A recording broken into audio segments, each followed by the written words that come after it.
HIV AIDS so నేటి సమాజంలో చాలా ఎక్కువ చూస్తూ ఉన్నాం. లైక్ అంటే అక్రమ సంబంధాలు అంటారు, లైక్ అంటే పెళ్ళైన తర్వాత కూడా సో వేరే వాళ్ళతో అక్రమ సంబంధాలు పెట్టుకొని సో ఈ ప్రజెంట్ ఉన్న సిచ్యువేషన్లో బాగా చూస్తున్నాం మనం.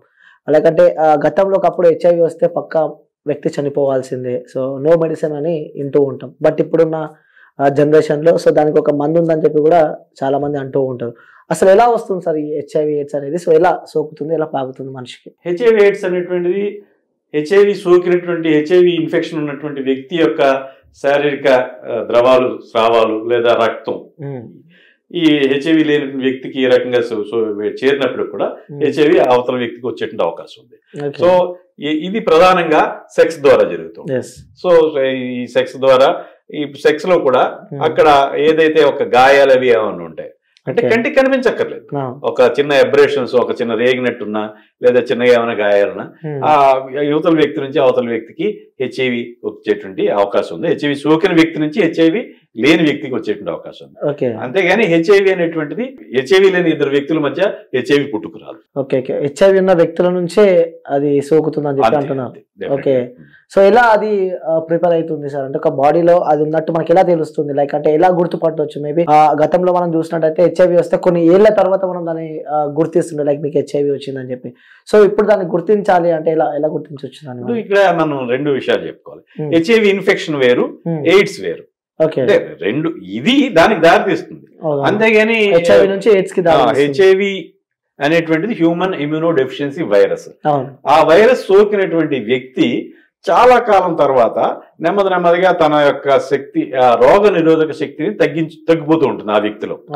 ఈ వ్యక్తి ఏదైనా తీవ్రమైనటువంటి ప్రాణాంతకమైనటువంటి ఒక టీబీ జబ్బుకో, ఒక వీరేచనాలకు, ఒక న్యూమోనియాలకి, మెదడు వాపుకి, లేకపోతే ఇట్లాంటి జబ్బులకి ఏదైనా గురైతే దాన్ని ఎయిడ్స్ గా భావిస్తూ ఉంటాం. సో ఈ హెచ్ఐవి సోకిన వ్యక్తికి ఒక 3 నెలల కల్లా హెచ్ఐవి ఉందా లేదా అనే విషయం రక్త పరీక్షలో తేలిపోతుంది. 12 వారాల తర్వాత హెచ్ఐవి అంటూ ఒక మనిషికి సోకితే 12 వారాల తర్వాత చేసే పరీక్షలో తెలిసిపోతుంది. ఇంకా ఒక 4 రోజుల లోపల తెలుసుకోవడానికి కూడా వేరే కొంచెం పెద్ద పరీక్షలు ఉన్నాయి. సో హెచ్ఐవి వైరస్ లేదా వైరస్ యొక్క భాగాలను గుర్తించే పరీక్షలతో లేదా జీన్స్ ను గుర్తించే పరీక్షలతో నెల లోపలనే తెలుసుకోవచ్చు. కానీ హెచ్ఐవి సోకిన వ్యక్తిలో అతని శరీరం ఉత్పత్తి చేసినటువంటి కొన్ని ప్రోటీన్లు, వాటిని యాంటీబాడీస్ అంటారు. ఈ యాంటీబాడీ టెస్ట్లు అనేటువంటి 3 నెలల కల్లా డెఫినెట్ గా పాజిటివ్, సోకితే పాజిటివ్ వచ్చేస్తాయి.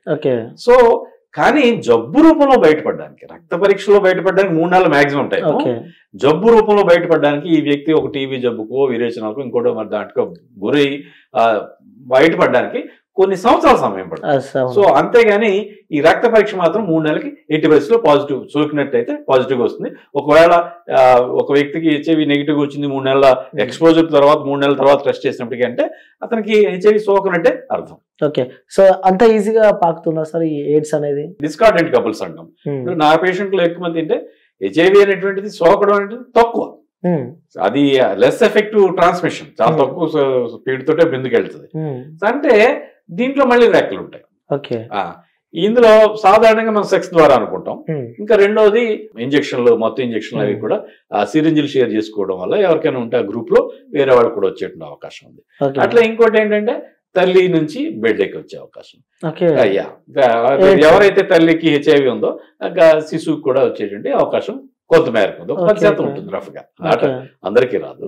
మందులు వాడుతుంటే 10% మందికి రావచ్చు. ఇంకా మంచి వైద్యం చేయగలిగితే 40-50కే వస్తుంది, ఇంకా అంతమించి ఎక్కువ రాదు. 90 మందికి కొంచెం అటు ఇట్లో హెచ్ఐవి సోకిన తల్లికి కూడా పుట్టే బిడ్డకి 90 మంది బిడ్డలకి హెచ్ఐవి ఉండదు. సో ఇంకా గతంలో చెప్పుకున్నది ఏంటంటే ఈ రేజర్ల ద్వారాని, లేకపోతే రక్తం ఎక్కించినప్పుడు ఇట్లా ఇవన్నీ కూడా ఎలిమినేట్ చేస్తారు. ఇవాళ రేపట్లో అందరూ కూడా డిస్పోజబుల్ రేజర్స్ వాడుతున్నాం. రక్త పరీక్షలు చేసి కానీ HIV, hepatitis B, hepatitis C, వీడేరియాల్ ఇలాంటి ఈ ప్యాకేజ్ అంతా చేసి కానీ ఇన్ఫెక్షన్ ఉందా లేదా చేసి కానీ రక్తాన్ని మనం ఇష్యూ చేయరు బ్లడ్ బ్యాంక్ లో. ఈ యొక్క ఇష్యూస్ అన్ని కూడా ఎలిమినేట్ చేస్తాం. సో హెచ్ఐవి అనేటువంటిది ఇప్పుడు ప్రధానంగా వస్తున్నది సెక్స్ ద్వారా వస్తుంది. సెక్స్ లో కూడా ఆడమగ సెక్స్ వల్ల ఒక సపోజ్ ఒక 200 ఎన్కౌంటర్స్ 200 సార్లు ఒక హెచ్ఐవి ఉన్న వ్యక్తి హెచ్ఐవి లేని వ్యక్తి కలిస్తే ఒకసారి వస్తుంది అనుకుందాం మాట వరుస. ఎస్, ఇంచుమించుగా అది మొదటిసారి రావచ్చు, 55 సారి రావచ్చు, 200 సారి రావచ్చు, 200 సార్లు కూడా రాకపోవచ్చు, ఫస్ట్ టైం కూడా రావచ్చు. As depends. అది ఎందుకంటే అక్కడ వాళ్ళు ఎంత ఇంటెన్స్ గా వాళ్ళు సెక్స్ లో పాల్గొన్నారు, అక్కడ ఏమైనా గాయం ఏర్పడిందా, ఆ మ్యూకోజా ఆ జిగురు పొర ఏమైనా రేగిందా, అక్కడ ఏమైనా నాట్లో ఘాట్లు లాంటివి ఏమైనా పడ్డా, ఇలాంటి అనేక అంశాల మీద హెచ్ఐవి ఒకరి నుంచి ఒకరు. అట్లనే ఇంకా హోమో మగవాళ్ళు లేదా ట్రాన్స్జెండర్స్ తో సెక్స్లు ఉంటాయి. ఇలాంటి దాంట్లో ఎక్కువ గాయం అయ్యేటువంటి అవకాశం చాలా ఎక్కువ. సో ఆడవాళ్ళు మగవాళ్ళు అంత గాయాలు ఉండవు, అది సహజమైనటువంటి ప్రకృతి సహజమైన విషయం. వీళ్ళలో కొంచెం వేరేగా ఎక్స్ట్రీమ్ గా ఉంటుంది కాబట్టి, కొంచెం ఇబ్బందికరంగా ఉంటుంది కాబట్టి వాళ్ళకి గాయాలు ఎక్కువ ఉంటాయి. వీళ్ళకి ఎవరైతే ఉన్నారు హోమో అదే యానల్ వాళ్ళకి ఎక్కువ సంభావ్యత ఉంటుంది. అంటే ఈ ఆడమగ అయితే 200 మందికి ఒకసారి 200 ఎన్కౌంటర్స్ ఒకసారి అయింది అనుకుంటే, వీళ్ళలో 100 సార్లు 50 సార్లు ఒకసారి అవ్వచ్చు. సో ఈ డిఫరెన్స్ ఉంది. తల్లి బిడ్డలకి మనం ముందే చెప్పుకున్నాం, బిడ్డకి తల్లికి ఉంటే కనుక ఒక 10 మంది బిడ్డలకే వస్తే 190 మంది బిడ్డలకి హెచ్ఐవి రాదు. ఇంజెక్షన్ డ్రగ్ యూజ్ కూడా కొంచెం అట్లానే ఉంటుంది. రైట్. అంటే ఒక వ్యక్తికి ఎయిడ్స్ అని లేకుంటే ఏదైనా లైక్ ఇది ఉంటే మాత్రం, ఎయిడ్స్ ఉంటే మాత్రం, సో ఆ వ్యక్తితో సెక్షువల్ గా పాల్గొన్న వ్యక్తులందరికీ ఈ ఎయిడ్స్ వస్తుందా సార్, లైక్ హెచ్ఐవి వస్తుందా, లేకపోతే అందులో కూడా మ్యూచువల్ అండర్స్టాండింగ్ సంథింగ్ ఏదైనా ఉంటుందా? అదే ఇప్పుడు చెప్పుకున్నాం కదా, ఒక 100-200 సార్లు ఒకసారి రావచ్చు, ఎప్పుడు వస్తుందో చెప్పలేం, కానీ పొటెన్షియల్ రిస్క్ ఉంది. అంటే ఒకటే వ్యక్తి దగ్గరికి చాలా మంది పొటెన్షియల్ రిస్క్ ఉంది. ఎస్, పొటెన్షియల్ రిస్క్ అనేటువంటిది ఖచ్చితంగా ఉంటుంది. కాబట్టి ప్రతి సెక్షువల్ యాక్ట్ లో కూడా హెచ్ఐవి వస్తుంది అనేటువంటి ఒక సోయితో ఉండి వాళ్ళు తగిన జాగ్రత్తలు తీసుకోవాలి. కాండోమ్ అనేటువంటిది కరెక్ట్ గా యూజ్ చేస్తే గనక దాదాపు 100% ప్రొటెక్షన్ ఉంటుంది. సో దురదృష్టం ఏంటంటే చాలా మంది కండోమ్ పగిలిపోయింది, చిరిగిపోయింది అని చెప్తూ ఉంటారు. అసలు సాధారణంగా కండోమ్ చిరిగిపోవడం పగిలిపోవడం అనేది జరగని పని. ఎందుకంటే కండోమ్ వాడడం అనేటువంటి ముందుగా తెలుసుకోవాలి. కండోమ్ అనేటువంటిది ఇది ఏదో తొడిగేసుకుంటే బయట బుడగలాగా చివర బుడగలా వస్తుంది. అలాంటప్పుడు ఫ్రిక్షన్ వల్ల దాంట్లో ఎయిర్ ట్రాప్ ఎలా వస్తుంది, అప్పుడు ఫ్రిక్షన్ లో తెగిపోయే అవకాశం ఉంటుంది, చిరిగిపోయే అవకాశం ఉంటుంది. అట్లా కాకుండా కండోంలో ఏదైతే చివర ఉండే చిన్న బుడుపు ఉంటుంది, దాన్ని పట్టుకుని ఎయిర్ని బయటకు వదిలేసి నెమ్మదిగా అన్రోల్ చేస్తే కండోమ్ వేసుకున్న తర్వాత కండోమ్ చివర అంతా కూడా దాని చర్మానికి, మనిషి మగవాడి యొక్క అంగం యొక్క చర్మానికి అతుక్కుని ఉండాలి. అక్కడ ఎయిర్ ట్రాప్ అయి ఉండకూడదు, అక్కడ అతుక్కుని ఉండాలి. ఒకవేళ వీర్యం అయితే రిలీజ్ అయిన తర్వాత అందులో కనెక్ట్ అవ్వడానికి అక్కడ ఖాళీ ఉంటుంది. అట్లా కాకుండా తొడిగేసుకుంటే డైరెక్ట్ గానే అక్కడ ఎయిర్ ట్రాప్ అయిపోతే, అక్కడ బుడగలా ఉంటే అది సెక్స్ లో పగిలిపోయే అవకాశం. కాబట్టి కండోమ్ అనేటువంటిది సక్రమంగా వాడడం మూలంగా అట్లానే హెచ్ఐవి వ్యాప్తిని అడ్డుకోవచ్చు. దాదాపు సేఫ్ అండ్ ఎఫెక్టివ్ మెథడ్ అది. అలాగే తల్లికి హెచ్ఐవి పాజిటివ్ అయితే బిడ్డకి సోకకుండా ఉండడానికి ఈ యాంటీరిట్రోవైరల్స్ అనేటువంటి మొదటి నుంచి వాడడం వల్ల వైరల్ లోడ్ బాగా తగ్గుతుంది. ఆ రకంగా వాళ్ళకి బిడ్డకి రాకుండా ఉంటుంది. సో ముఖ్యంగా సేఫ్టీస్ ఎక్కువ యూజ్ చేయాలని చెప్పి చెప్తున్నారు. లైక్ అంటే ఆ సేఫ్టీస్ అంటే ఒక వ్యక్తికి లైక్ ఎయిడ్స్ ఉంది, సో సేఫ్టీ పెట్టుకొని వాళ్ళు వేరే వాళ్ళు చేసినా కూడా ఇక్కడ ఏం ఎఫెక్ట్ ఉండదా, లైక్ అంటే ఎంతమంది చేసినా ఎఫెక్ట్ ఉండదు అనమాట. అయితే అండ్ దాదాపుగా రక్షణ అనేటువంటి చాలా వరకు ఉంటుంది. ఓకే, సో ప్రీవియస్ గా చూసుకుంటే సార్ ఎలా ఉండే ఎయిడ్స్ కి సంబంధించి, సో ప్రజెంట్ ఉన్న situation, so day to day life లో ఏ విధంగా ఉంది కంపేర్ టు పాస్ట్? అప్పుడు ఎక్కువ ఉందా, ఇప్పుడు ప్రజెంట్ ఉన్న జనరేషన్ ఎక్కువ ఉందంటే ఏం చెప్తారు మీరు? హెచ్ఐవి ఏంటంటే ఇప్పుడు మన కోవిడ్ ఉంది, కరోనా వైరస్ ఉంది, ఒకసారి స్పిల్ ఓవర్ అయ్యి వేరే జంతువులు, బ్యాట్స్ వాటి నుంచి మనకి మానవ సమాజాలకి సమూహంలోకి వచ్చిన తర్వాత అది మనలో భాగం అయిపోతుంది. హెచ్ఐవి కూడా జీవితకాలం జబ్బు. ఇది ఒకసారి హెచ్ఐవి ఇన్ఫెక్షన్ వచ్చిన తర్వాత జీవితకాలం అంతా కూడా అతను హెచ్ఐవి బాధితుడిగానే, హెచ్ఐవి వ్యాధిగ్రస్తంగానే ఉంటాడు. వైద్యం తీసుకుంటూ వైరస్ అదుపులో చేసుకుంటూ ఆరోగ్యంగా జీవించవచ్చు, అది వేరే విషయం. కానీ వైరస్ ఇన్ఫెక్షన్ మాత్రం లైఫ్ లాంగ్ ఉండిపోతుంది. సో ఇప్పుడు మీరు అడిగింది ఏంటి, హెచ్ఐవి అనేటువంటిది ఇంక్రీజ్ అయిందా డిక్రీజ్ అయిందా? ఇప్పుడు మన భారతదేశంలో ప్రస్తుతం 25 లక్షల మంది హెచ్ఐవి ఎయిడ్స్ వ్యాధిగ్రస్తులు ఉన్నారు. తెలుగు రాష్ట్రాల్లో 5 లక్షల మంది హెచ్ఐవి వ్యాధిగ్రస్తులు ఉన్నారు. భారతదేశం జనాభాలో తెలుగు రాష్ట్రాల జనాభా అంటే 16 మందికి ఒకళ్ళు తెలుగు వాళ్ళు ఉన్నారు. అంటే 6% మంది, కొంచెం అటు ఇట్లు తెలుగు వాళ్ళు. భారతదేశం జనాభాలో 6% తెలుగు వాళ్ళు, 16 మందిలో ఒకళ్ళు తెలుగు వాళ్ళు. కానీ ఎయిడ్స్ వ్యాధిగ్రస్తుల్లో 25 లక్షలు 5 లక్షల మంది ఉన్నారంటే ఒక 5గురిలోనూ ఒకళ్ళు తెలుగు వాళ్ళు. సో 20% మనకి తెలుగు వాళ్ళు రోగులు ఉన్నారు. అంటే తెలుగు జనాభా 6% అయినప్పటికీ 20% హెచ్ఐవి పేషెంట్లు తెలుగు పేషెంట్లు ఇండియాలో. ఇది చాలా ఆందోళనకరమైన విషయం. మనం సందర్భం వచ్చినప్పుడల్లా కూడా ఈ హెచ్ఐవి ఎయిడ్స్ పొంచి ఉంది. ఇవాళ రేపట్లో కొంచెం మన సమాజంలో యాటిట్యూడ్ లో పెర్మిసివ్నెస్ వచ్చింది, ఒక రకమైనటువంటి విలువల సడలింపు ధోరణి వచ్చింది, ఒక రకమైనటువంటి కూడా పెరిగిందని చెప్పొచ్చు. అవును, 100%. దాని మూలంగా ఒకప్పుడు ఎప్పుడో ఒక మన ఆరోగ్య శాఖ మంత్రి ఒక ఆవిడ ఉండేవారు, ఆవిడ ఒక మాట అన్నారు, నువ్వు ఎవరితో పడుకున్నావు నాకు అనవసరం, కండం వాడేవాలేదు అన్నది నాకు అవసరం.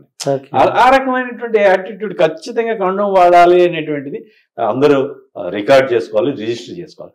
దురదృష్టం ఏంటంటే గతంలో ఎక్కువగా పేదలు లేకపోతే ఎక్కువగా చదువుకోలేని వాళ్ళు చేయవచ్చు. ఇవాళ రేపట్లో కొంచెం ఏదైతే మనం పెర్మిసివ్నెస్ పెరిగింది యాటిట్యూడ్ లో, దీని మూలంగా కొంచెం లిక్కర్ తీసుకుని సెక్స్ లో పాల్గొనడం వల్ల దానివల్ల ఏంటంటే కన్ను వాడాలనేటువంటి ఆలోచన ఉండదు.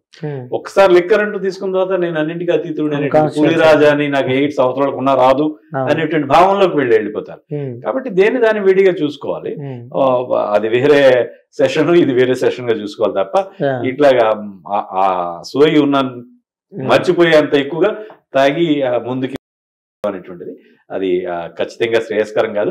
హెచ్ఐవి ఎయిడ్స్ ఇటీవల కాలంలో మిడిల్ క్లాస్ లోను అట్లనే చదువుకున్న వాళ్ళలోను ఎక్కువగా రావడానికి ఈ రకమైనటువంటి ఈ మద్యం అనేటువంటిది అట్లనే ఈ సెక్సువల్ యాటిట్యూడ్స్ లో వచ్చినటువంటి మార్పులు కారణమని నేను భావిస్తున్నాను. ఓకే, సో అత్యంత భయంకరమైన వైరస్ అంటే క్యాన్సర్ అని చెప్తూ ఉంటారు సార్. అంటే క్యాన్సర్ డేంజరా లేకుంటే ఈ హెచ్ఐవి డేంజర్ అంటే ఏం చెప్తారు మీరు? క్యాన్సర్ అనేటువంటిది వైరస్ కాదు, అది అనేక రకాల కారణాల వల్ల వస్తూ ఉంటుంది. కొన్ని క్యాన్సర్లకు వైరస్ వల్ల కూడా వస్తుంటాయి. క్యాన్సర్ అనేటువంటిది ప్రాణాంతకం జబ్బు. అది వైద్యం కొంచెం ఒక పార్టీ ముదిరిన తర్వాత గుర్తించిన లేదా కొంచెం ముందుగా గుర్తించిన దాని ట్రీట్మెంట్ తోటి చాలా ఇబ్బందులు పడాల్సి వస్తుంటుంది. హెచ్ఐవి అనేటువంటిది యాంటీరిట్రోవైరల్స్ తీసుకుంటూ ఉంటే సక్రమంగా వాడగలిగితే వీళ్ళు దీర్ఘకాలం మామూలు జీవితం బతుకుతూ ఉంటారు. ఉదాహరణకి అమెరికాలో వాళ్ళ సాధారణ జనసామాన్యం యొక్క జీవన పరిమాణం ఒక 80 సంవత్సరాలు లైఫ్ ఎక్స్పెక్టెన్సీ. వాళ్ళ హెచ్ఐవి రోగుల్లో ఇది 72 సంవత్సరాలు ఉంది. అంటే 80 సంవత్సరాలు జనరల్ పబ్లిక్ వాళ్ళు బతుకుతూ ఉంటే వాళ్ళ ఆయుష్ ప్రమాణం అనుకుంటే హెచ్ఐవి రోగుల్లో 72 సంవత్సరాలు బతుకుతున్నారు. అంటే 90% జనరల్ పబ్లిక్ తో పోలిస్తే, జనరల్ పాపులేషన్ తో పోలిస్తే వీళ్ళ లైఫ్ ఎక్స్పెక్టెన్సీ ఆల్మోస్ట్ 90% ఉంది. అనగా దాదాపు దగ్గరగా ఉంది. కాబట్టి హెచ్ఐవి సోకిన వాళ్ళు మందులు వాడుకుంటూ దీర్ఘకాలం ఆరోగ్యంగా బతికేటువంటి అవకాశం ఉంది. ఓకే, సో దానికి మెడిసిన్ అయితే పక్కా ఉంది. లైక్ ఎయిడ్స్ కి సంబంధించి కూడా మెడిసిన్ ఉందంటారు మీరు? మెడిసిన్ అంటే ఇప్పుడు బీపీకి, షుగర్ కి, థైరాయిడ్ కి ఇలాంటి దీర్ఘకాలికమైన సమస్యలకి మందులు వాడుకుంటూ ఎట్లాగా జీవితాన్ని ప్రొడక్టివ్ గా పనిపాట్లు చేసుకుంటూ సాధారణ జీవితం గడుపుతున్నాము. ఈ సమయంలో క్యూర్ అవుతుందని చెప్పొచ్చా సార్? అంటే 2 years కి 3 years కి క్యూర్ అవుతుందని చెప్పగలుగుతాం మనం ఒకవేళ ఎయిడ్స్ వచ్చి మెడిసిన్ తీసుకున్న వ్యక్తులకి? క్యూర్ అయ్యేటువంటి మందులు అయితే ప్రస్తుతం లేవు, కానీ క్యూర్ టెక్నాలజీస్ చాలా ఎక్కువ ప్రామిసింగ్ గా ఉన్నాయి. ఇప్పుడు హెచ్ఐవి అనేటువంటిది ఎందుకు క్యూర్ లేదు అంటే ఈ వైరస్ యొక్క జీన్స్ మనిషి యొక్క జీన్స్ లోకి ఇంటిగ్రేట్ అయిపోతాయి, కలిసిపోతాయి. సో వాటిని ఇప్పుడు కట్ చేసి తీసేయగలిగే టెక్నాలజీని క్రిస్పర్ Cas9 ఇట్లాంటి ఇన్విట్రో ఎక్సెషన్, ఇట్లాంటి ఎక్స్వివో ఎక్సెషన్, ఇట్లాంటి అనేక రకాల టెక్నాలజీ డెవలప్ అవుతున్నాయి. ఈ టెక్నాలజీ మూలంగా రానున్న 5 నుంచి 8 ఏళ్ళ లోపలనే హెచ్ఐవి అనేటువంటి క్యూర్ అనేటువంటిది వచ్చేటువంటి అవకాశం ఉంది. ఓకే, సో మన భారతదేశాన్ని సో 0 AIDS లైక్ హెచ్ఐవి లేని దేశంగా చూడొచ్చు అంటారా? అది అసాధ్యం అండి. అంటే ప్రక్రియ మాట్లాడాలి.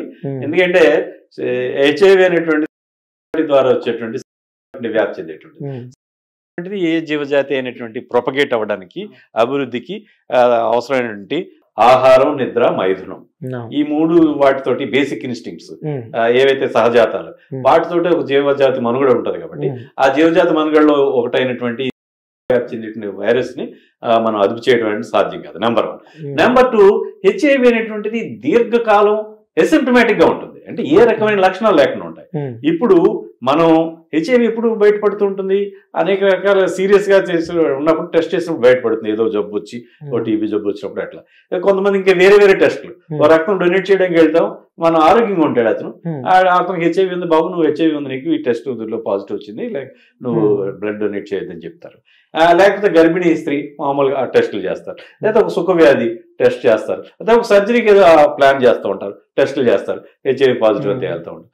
సో హెచ్ఐవి పాజిటివ్ అనేటువంటిది 100కి 86% మందిలో మాత్రమే గుర్తించాం. ఇంకా 14% మంది ఇంకా గుర్తించాల్సిన అవసరం ఉంది. వాళ్ళు డయాగ్నోస్ చేయాల్సిన అవసరం ఉంది. వాళ్ళు రేపు బయటపడవచ్చు, వచ్చే నెల బయటపడవచ్చు, 10 సంవత్సరాలు బయటపడవచ్చు, 5-4-5 ఏళ్ళ తర్వాత బయటపడవచ్చు, 10 ఏళ్ళ తర్వాత కూడా బయటపడవచ్చు. సో ఈ 14% మంది ఏ విధమైన లక్షణాలు లేకుండా మన సమాజంలో ఉన్నారు. సో వాళ్ళు లక్షణాలు లేకపోయినప్పటికీ కూడా ఎదుటి వాళ్ళకి జబ్బు చేయగలిగేటువంటి పరిస్థితిలోనే ఉంటారు. అందువల్ల ఏదైతే దీర్ఘకాలిక జబ్బు కాబట్టి ఈ లక్షణాలు లేకుండా ఉండేటువంటి పరిస్థితులు కూడా చాలా ఎక్కువ మందిలో ఉంటది కాబట్టి హెచ్ఐవి అనేటువంటిది జీరో హెచ్ఐవి భారతదేశం అనేటువంటిది అది జరిగే పని కాదు. ఓకే, సో సార్ మంచి వాల్యుబుల్ మెసేజ్ ఇచ్చారు. సో చివరిగా చూసే వీక్షకులు ప్రేక్షకులకి మీరు చెప్పాలంటే ఏం చెప్తారు వాళ్ళకి? ఒకటి, హెచ్ఐవి అనేటువంటిది జీవితకాలపు సమస్య. సంబంధించి ఇటీవల కాలంలో వచ్చినటువంటి ఒక సడలింపు ధోరణి వల్ల యాక్టివిటీ బాగా పెరిగింది. అయితే దాన్ని విడిగా చూడాలి. ఒక లెక్క తీసుకుని ఒక సెషన్ పెట్టుకోవడం ఇట్లాంటి వాటి వల్ల ఖచ్చితంగా మీరు కండోమ్ వాడే అవకాశం కోల్పోతుంటారు, కండోమ్ వాడకుండా ఉంటారు. అట్లా కండోమ్ ఎట్లా వాడాలని కూడా స్పష్టంగా తెలుసుకోవాల్సిన అవసరం ఉంది. హెచ్ఐవి పొంచి ఉంది అనేటువంటిది, కండోమ్ వాడడం అనేటువంటిది ఎదుటి మనిషిని నమ్మటం లేదనేటువంటిది కాదు.